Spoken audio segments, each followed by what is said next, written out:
Sean, we've you know, we got a lot of games to talk about this weekend. Too much. Let's skip a bunch. You just want to skip like all of them? Which? Not all of them. Okay. Let's just talk about the important ones. Okay, perfect idea. This is Red Card Radio.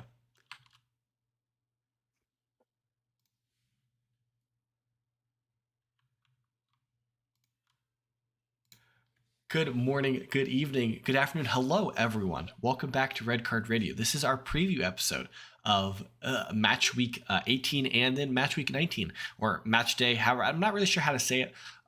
It's not the 18th game or the 19th game that either one of any of these teams will have played. Match week 17 through 20. So we're in crazy season where for some reason there are games on Friday, Saturday, Sunday, Monday, Tuesday, Wednesday, and Thursday.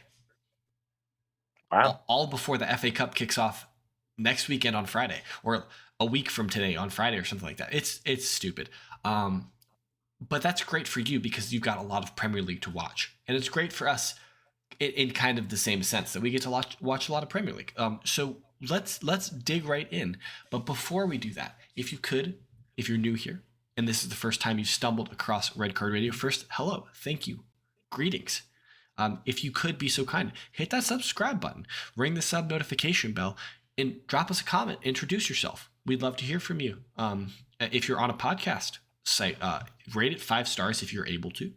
Follow it, of course. Do all those things that the internet personalities, internet people would ask you to do with their content.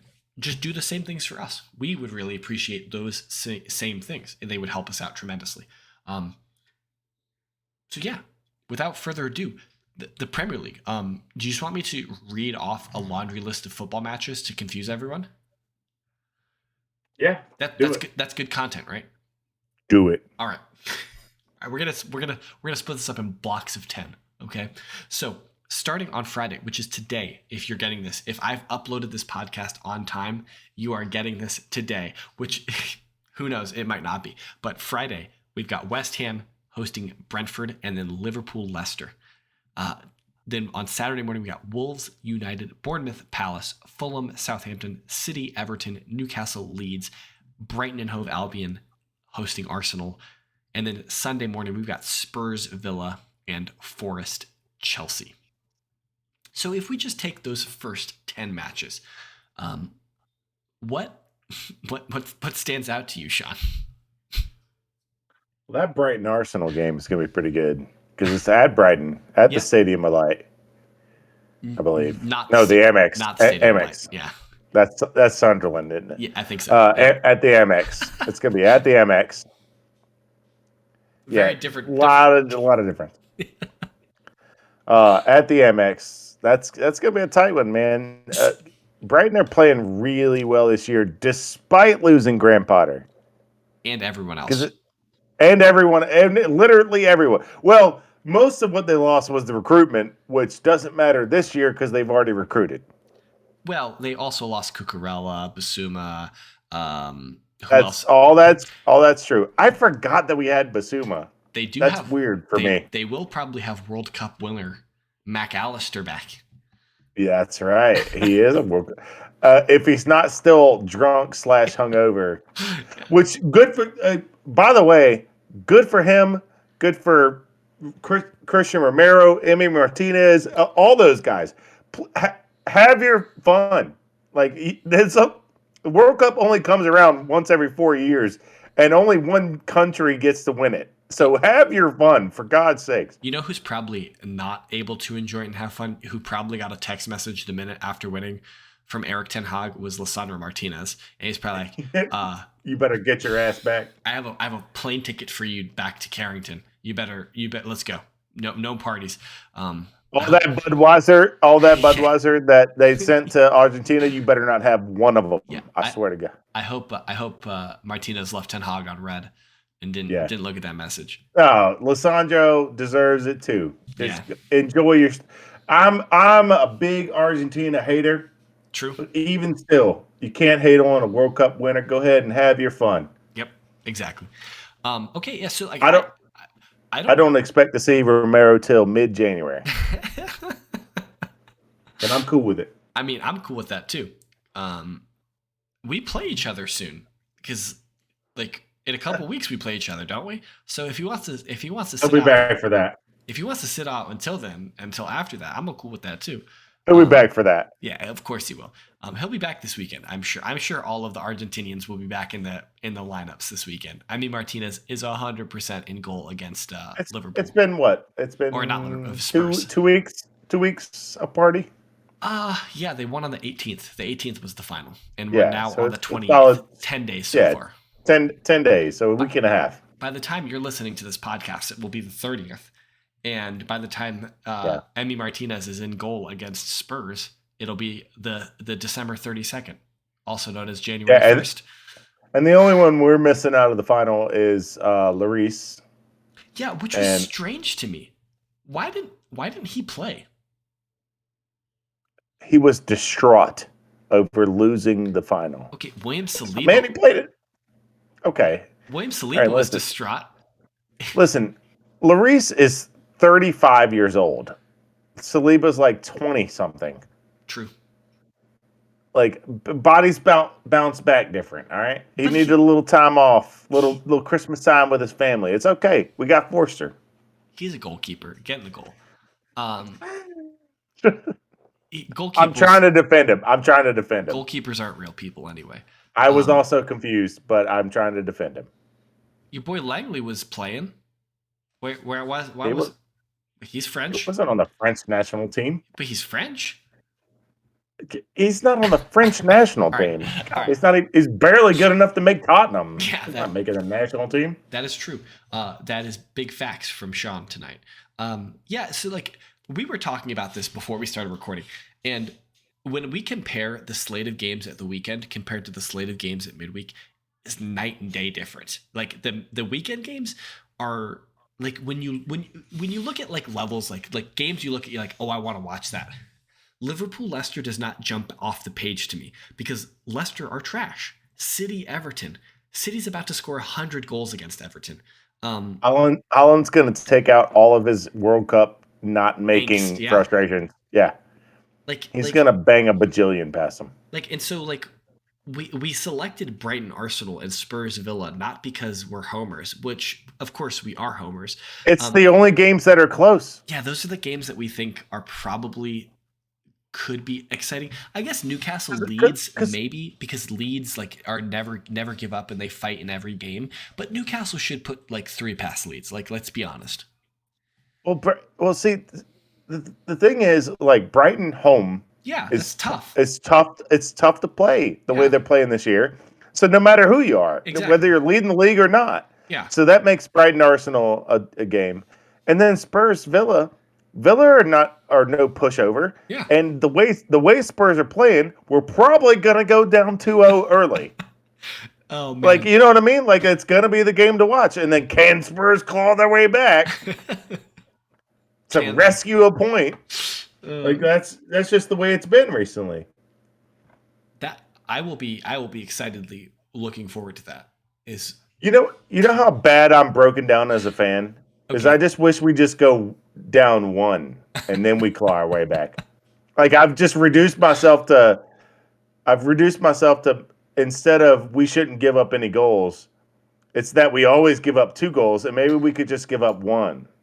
You guys have a good goals against record. Oh no, you don't. No, we don't. Not anymore. Because it's been 2 goals every game we play, every time. For a long time there, weren't you guys really good defensively? Mm-hmm. Like this year? And then Romero got hurt. That's the problem. Oh, okay. And then he got healthy, but then he decided the World Cup's coming up and I'm not missing this. So then he was hurt for like the last 6 weeks after he was healed. Fair enough. That must be what it was. I'm not pooping on anybody that wants to be healthy for the World Cup. Like we said, it's every 4 years. You want to be healthy for your country. I get it. Argentina hasn't won a World Cup in 50 years or more. No, it's Maradona, 80, 90. It's been a while. 88. Yeah, Maradona. Something like that. They haven't won one in 30 years. Yeah. 30 years they haven't won one. Which is a long time. I get it. For a footballing country like Argentina, That is a long time. It's a long time. With Lionel Messi, I get it, but come on, man, help us out. Like you see us starting Eric Dyer and Davinson Sanchez every weekend. You can't lend us a freaking help. Come on, man. Your boy Langley is crushing it. Come on. All right, but he'll be back. He'll be back, and he won't have to think about the World Cup anymore. He'll be just in the zone. We're gonna be fine. He's gonna be out here trolling, just like he is. He is Granit Xhaka reincarnated in the center back. You're not wrong. You're not wrong. He is a absolute troll. Yeah. And I love it. He's the type of player you love when he's on your team, and you hate when he's not on your team. That is the most accurate description of him because I don't like him. He's a troll. Don't like. He is a absolute troll. Did you see when the goal scored and he like turns to the French player right in their face and like fist bumps right in their face? Yeah. And I was like, man, if he wasn't on my team, I would really hate that guy. Yeah. Because that's not what you do. That's not sportsman. Nah, I had a couple sportsman type issues with Argentina throughout the World Cup. Yes. Yelling at Netherlands, yelling at Netherlands when you win the PKs. I didn't like that. Kicking a ball at their bench. There's just things that rubbed me the wrong way. I don't mind a little I won't say sportsman. I don't mind a little crossing the line just to ruffle the feathers of the other team. I don't mind that. But not I like that. Not after you won a penalty. And not after you won. That's exactly what I was getting at. I don't mind it during the game to get under their skin to make them play worse. I don't mind that. It's just get at them. Me personally, I don't mind that part of it. But after you've won and the penalty kicks kicked and you won, like, leave Netherlands alone. I think there's one person on the pitch that's allowed to do something, allowed to celebrate. And if and only if they've played a role, is the goalkeeper. In a penalty shootout situation, if the goalkeeper has made saves, you're allowed to be as ridiculous as you want. If you've made saves and you win the penalty shootout. Nailed it. Nailed it. And Emi Martinez, I think, made saves and is allowed to celebrate as much as he wants. But like if you didn't if you didn't kick a ball and like it's just like it's weird. It's weird. There was a lot of people looking back at Netherlands and fist pumping in their face, and that did also rub me the wrong way. But are we boomers? Are we boomers? Because Christian Romero turning to a French player and screaming in their face when they scored a goal. That's during the game. That's good for me. I like that. Okay. All right. Get in their head. Make them try extra hard so they do things they wouldn't normally do. Is Pat Beverly your favorite basketball player?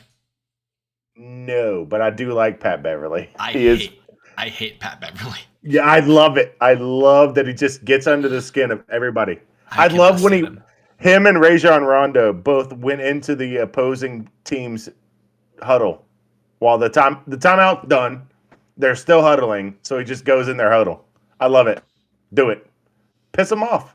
Why? Why not? It's just somebody's within the rules. Nope. Your timeout's done. You shouldn't be still talking. So since you're not still done talking, I'm gonna come listen. I have a hilarious anecdote about a World Cup many years ago. It was Ivory Coast playing, I think, Japan or Korea. I'm not sure which, but the Japanese or Korean coach was talking with one of their players, and Emmanuel Abue, former Arsenal player, Ivory Coast right back, walks over to them and is just standing there. He was like nodding his head, acting like he can understand what they're saying. And he has no idea. And they're just like looking at each other, and they look at him, and he's just like pretending like he's eavesdropping on them. It's pretty humorous. Yes, but yeah, there's no way that an Ivory Coast player knows what a Korean player is saying. Yeah, there's very little chance. Very little chance. Very little chance. All right, let's get out of the weekend because it's just we've been rambling so that we could waste time so that we can move on to the. I don't think I'm wasting time. I love talking about Christian Romero. So go ahead. All right. So on Monday, Brentford Liverpool. That's not necessarily a good one. But could be a good one. Could be, but it's at Brentford. But on Tuesday, kicks off Arsenal Newcastle, Everton Brighton, Leicester Fulham, United, Bournemouth, South, and then on Wednesday we got Southampton Forest, That is Leeds United or Leeds West Ham United, Villa Wolves, Palace Spurs, Chelsea City. that is a slate, isn't it? Bro, those are Because some games.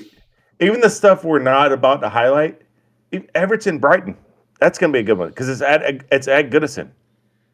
Leicester Fulham.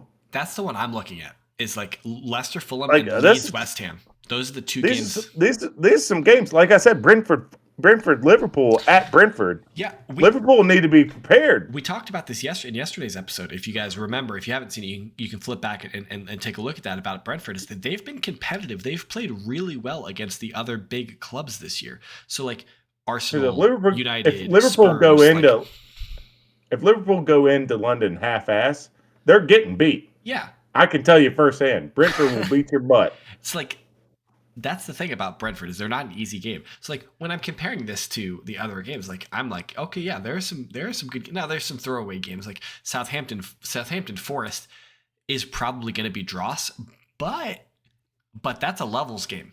Like that's a relegation 6-pointer. That's a Sean TM relegation. Here comes the whitetail. Here comes the whitetail. Yeah, that's what we call it. It's a whitetail. No, but it's a whitetail. For real. Like if one of those teams gets a win, that's big. Neither team will get a win. That game's going to end 0-0 because that's just they both suck. We should watch that game. We should do. Brad should figure out. We should make other people. We should make other people watch that game. Oh, okay, sounds good. Loyal listeners, your game of the week is Southampton Forest. All right.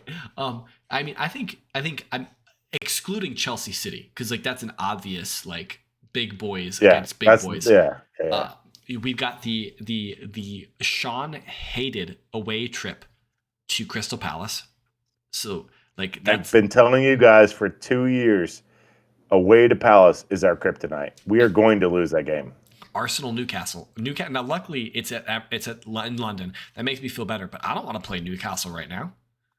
I don't think anybody wants to play Newcastle. I mean, in the same sense, I don't think anyone wants to play Arsenal right now. But I absolutely want to play Arsenal right now. That's a mistake, bro. This is the same. No, this is the same feeling you had when we played earlier in the season, bro, and we shellacked you. We're gonna give you the 2-0 feeling. You stay.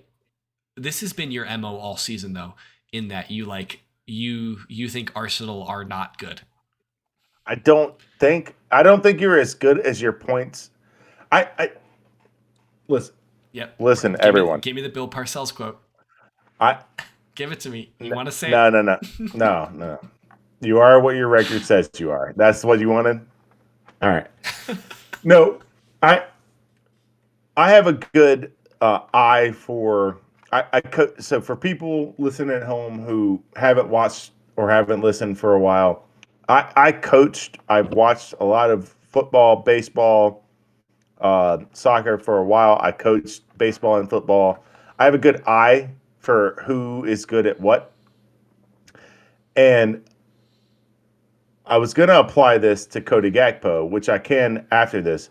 But when I watch Arsenal, I do not see top of the table. I do not. I see a team that is opportunistic and has capitalized on every opportunity that they have gotten, which is a good trait. That is not a bad trait. That is not a slight to Arsenal. They have capitalized on every opportunity that has come to them, which is good. I'm not poo-pooing Arsenal. Sounds like you are. What I don't see is a team that should be leading the league by as many points as they are. I don't see a dominant team when I watch Arsenal games. And that's just my eyeballs. And I'll extrapolate that to when I watch players in other leagues that are going to come over. When I watch Cody Gakpo in the World Cup, now granted that is different. Yes. Normally, 6'4" center forwards that are skinny don't do very well in the Premier League because they get pushed around a lot.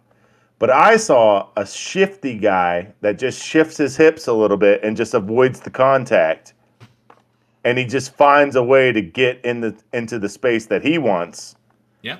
I think he's going to be absolutely fine in the Premier League. Just like I thought Erling Haaland was going to be fine. You could run the tape on that Well, one too. I'm pretty sure we all thought he was He's going to be fine. well, he's just a monster. To be, He's built like a refrigerator. we should go back and check the sheets of integrity because I'm fairly certain that only one of us selected Erling Haaland to be the Golden Boot winner. I'm just food for thought. Just throwing that out there. I have them right here. Yep. I have them right here. Tell, Let me tell, see. tell, Let me go to no, James. tell us who Brad picked first. Probably picked like Raheem Brad, Sterling. Golden Boot, Salah. Oh, okay, that's not a bad pick. Sean picked Harry Kane. All right, I did pick Harry Kane. Now, tell who did James pick? Golden Boot. James selected Holland. Okay, well, Do you want to know who you selected as your Champions League winner? Champions League winner, AC Milan, right? Yes, you did. Yeah. Yes, you did. Oh, did they make it through? They made it through.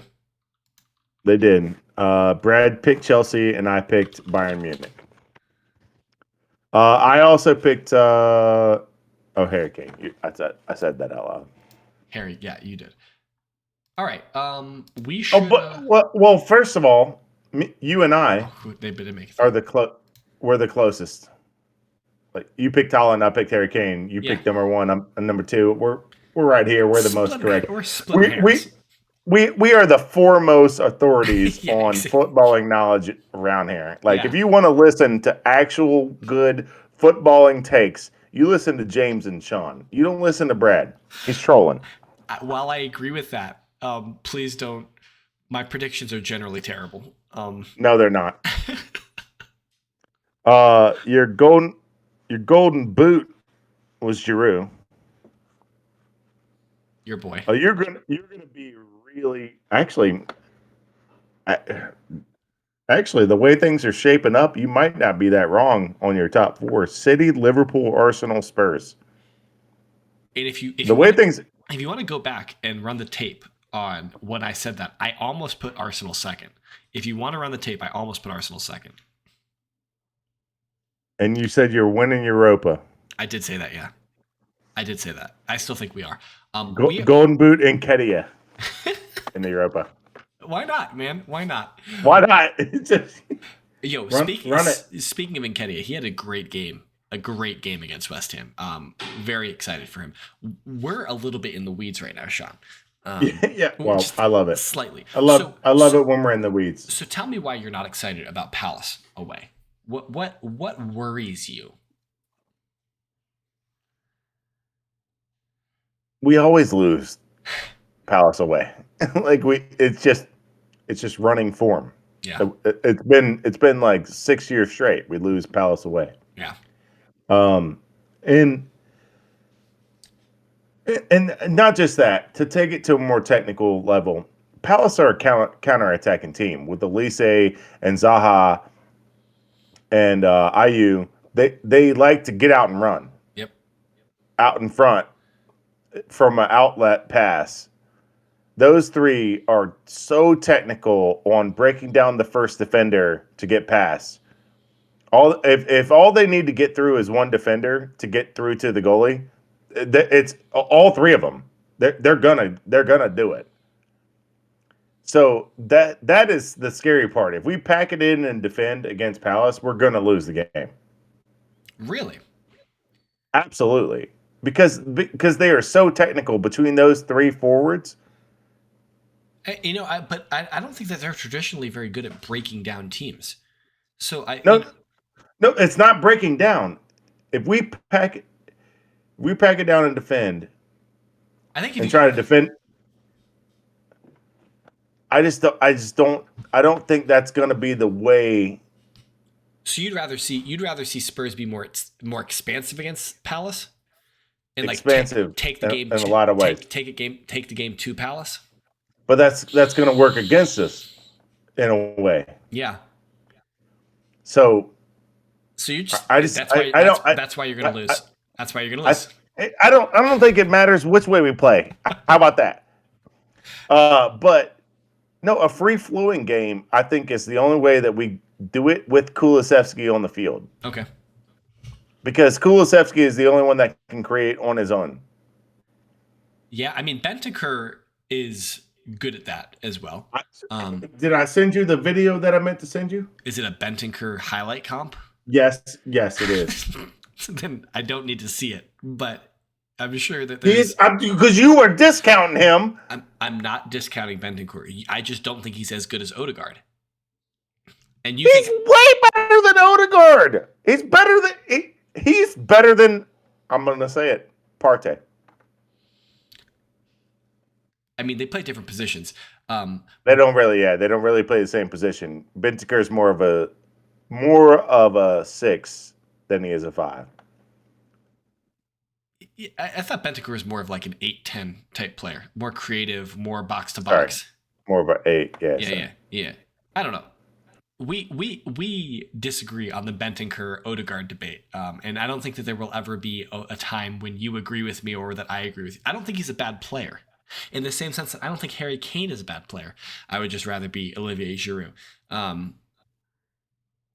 Back to this. I would rather be Martin Odegaard than Bentancur. That's just my opinion. So you'd rather win nothing than also win nothing, but be a better player. I mean, you're forgetting. I'm fairly certain. Wasn't Odegaard on the team when we won the FA Cup? Oh, was he on the bench? No, he wasn't on the team. He wasn't on the team yet. We signed him in January of 2021. Anyway, I digress. Unfortunate. No. Unfortunate for you. Odegaard's going to win something before Bentancur wins something. Odegaard will win something at Arsenal before Bentancur wins something at Spurs. How about that?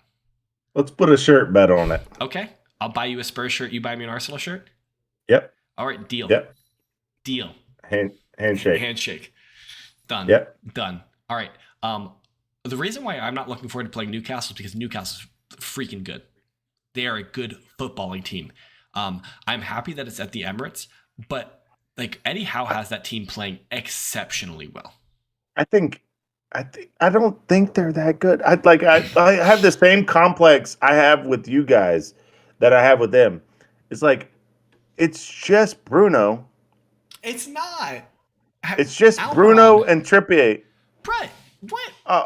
Bro. It just shut down the middle distribution, and you shut down the entire team. Please, Joel, come get your man. Just shut down the middle distribution because their midfield is good. If you allow them to distribute at will, you're effed. They also have a very good defense. Their backline's good. That's your problem. It's going to be scoring goals. They have the best defense in the league. They have the best defense in the league. Yeah, the back line, breaking down the back line is going to be your problem. But if you stop their distribution, which comes out of Bruno, then you can. So it's going to be on Odie and Emil Smith Rowe and Partey. Emil might be back. It might be back for this match. I hope he is. It's going to be controlling that mid. I think that Eddie Nketiah is going to have a difficult game going up against those giants that are the center backs for Newcastle. Dan Burn and what's the other guy? They're huge. The Norwegian guy. Not Norwegian. It doesn't matter. But then on top of that, they have the second best English goalkeeper. Behind Ramsdale. Here we go with it. So you're just trying to piss me off. I am. You're just trying to piss me off. But okay, while it was a troll comment, it is a legitimate concern because luckily I think the one thing that Arsenal has in spades is creativity and creativity across the front three, which is vitally important in a game like this who has against a team that has a incredibly strong defense. You can't be one faceted. Because if you're just one faceted, they're going to shut down that one facet and you've got nothing else. Arsenal have creativity in spades. So that's good for us. But it's still going to be a difficult game. I don't think Isaac's going to be back. I don't know about that. No, he's not back for a little bit. Okay. Yeah. I thought I saw February. Okay, well that makes me happier, but they're a good team. It will be a good game. I think it will be a good game. I think it'll be a tight game, but I think it'll be a good game. What you just described was something I thought about for a while. What did Okay. you just say? Because I almost lost it. That it's going to be a tight game. No, never mind. I lost it. Okay. Fair I'm enough. I'm an idiot. All right. No, you're not. It's okay. I Other, have so many thoughts going on when you're, we would do these podcasts, and I'm like, oh, I should remember that, and then I don't. it happens. Um, I mean, we would be remiss if we don't talk about City Chelsea. Um, this is We don't at need to it's say anything about it. it's at Stamford Bridge. The one thing I will say, so Chelsea play Forest at the weekend. So I'm going to assume that Chelsea will win that match. I'm also going to assume that City win their match. So I assume that the amount that they will be apart from each other will be the same. Right now they are 11 points. There's 11 points that separate City and Chelsea. Same number of games played. City are beating Chelsea. I there's not a world that I can see Chelsea beating City. I could see a draw. I could see I think there's like a 10% chance that it's a draw, but this City team is different. And I don't see a world. I think City win this easily, but it reminds me of a post I saw that was retweeted by Tamzine Okay? that remarked about how analytics are the death of the sport Oh, there you go. Yeah. because analytics are the death of the sport because all of those analytics couldn't tell you how dumb Darwin Darwin Núñez Nunez. and Yeah, yeah. and Timo Werner were. They're just dumb. What I think is really going to become apparent in this match is that I think that we're going to see a gulf in the managerial capabilities here. I don't I don't think necessarily. so. I don't want to poop on Graham Potter, and this is kind I, of my mo. I think you're so wrong here. Okay, Don't do this. Don't do I'm this. gonna say it. I've already started, so I'm Okay. committed. I'm committed. I think that we're going to see. So okay, you think that City are just going to beat Chelsea because their players are better. I think that City are going to beat Chelsea because their players are better, and Graham Potter's going to overthink it. I don't think. I think Tuchel overthought it. Tuchel got a lot of victories against City. That's true, but he was overthinking. I don't think. Do you think Tuchel's a better manager than Graham Potter? No, Interesting. Bec- because Tuchel. All right, here's. I'm about to break some shit down to you. Tuchel. Please do. Tuchel came from Dortmund. PSG before Who had Dortmund. PS. PSG before No. Dortmund. It was PSG after Dortmund. So he was at PSG, got Sorry. sacked, and then came to Chelsea. Sorry. Either way, he has the best possible players of all time. Whatever you want, we'll get it. Dortmund's kind of the same way, roughly, within reason. We'll go get it for you because Dortmund's a little bit different. Because as long as they are young and we can sell it later, we'll go get it for you Okay. because they're not afraid to spend. Not sure I agree, but okay. And then PSG, and then Chelsea, and then they would go get whatever he wanted. Okay. So he does all this, and then now Graham Potter's come into his club, and now he has to figure out all this stuff, and then Pep has had the same thing. So you're talking about levels of players. What Like I'm talking Pep's had about, 10 years, yeah, almost 10 years of players certainly, of like these are my players, certainly. and Pep, Graham doesn't have that. But I think Graham Potter's a better manager of the club that he is in front of him than Pep is. Pep is just like, oh, go give me this great player. Okay, thank you. so Go give me Erling Holland.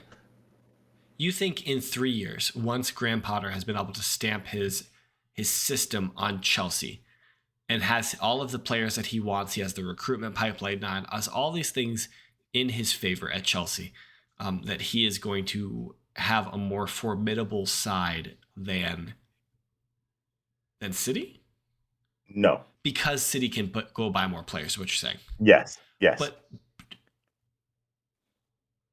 Okay, I agree with you.